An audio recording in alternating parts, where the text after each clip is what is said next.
est maintenant à Monsieur Philippe Pémezec.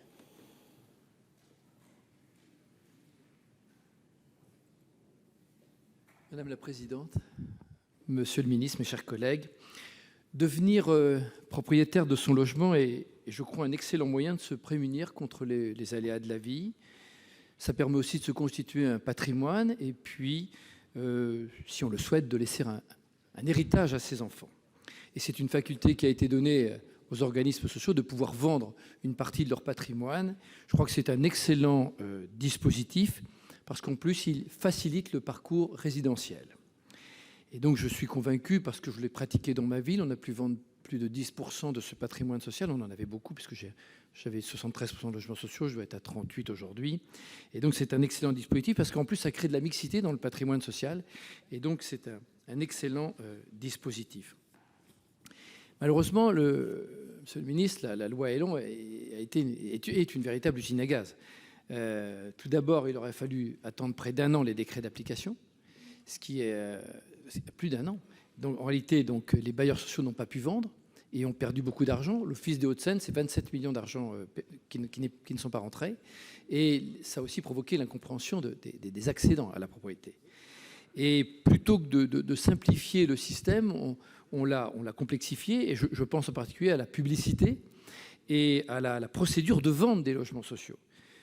Pour se porter à Cahors, maintenant, il faut être le plus rapide, le premier à répondre à une annonce qui est publiée sur une plateforme maternelle, sans examen préalable des dossiers, sans analyse des situations ou de leur degré d'urgence. Donc, ce sera le premier arrivé, le premier servi. C'est pas très juste, surtout quand il s'agit de logements sociaux. On enlève un peu d'humanité à cette mise en vente et on a l'impression que ça se fait sans considération des dossiers. Donc, c'est un peu curieux. Alors moi, Monsieur le ministre, ce que je voulais vous demander, c'est est-ce que vous avez l'intention de simplifier le système, qui doit entrer en application d'ailleurs très prochainement, au 1er juillet, je crois, parce que l'administration d'État a toujours à cœur de complexifier un peu plus les choses, donc c'est vraiment dommageable. Et puis, est-ce que vous avez l'intention de remettre un peu le maire au cœur du dispositif décisionnaire, parce que le maire, encore une fois, est celui qui connaît le mieux son territoire, qui connaît le mieux sa population, et qui est le plus à même d'apporter une décision dans le choix des accédants pour rendre le système plus juste, parce que ce système-là n'est pas très juste. Donc, j'espère que vous allez faire quelque chose. Merci. Merci, Monsieur le Ministre. Merci, Madame la Présidente. Monsieur le Sénateur, alors moi, je suis vraiment prêt à tout regarder pour pouvoir simplifier la chose. C'est un dispositif que j'ai porté, parfois contre vents et marées, il faut bien le dire. Et moi, je suis convaincu que autant la vente n'est pas pertinente dans tous les territoires, autant la vente était quelque chose de pertinent dans certains territoires, et vous en êtes un très bon exemple. L'objectif de la loi est évidemment de rendre le sujet plus simple pour les gestionnaires et plus accessible pour les bénéficiaires. Si on identifie d'ores et déjà des choses à modifier pour aller encore plus dans ce sens, alors 1000 fois preneur d'en discuter avec vous et d'apporter les améliorations.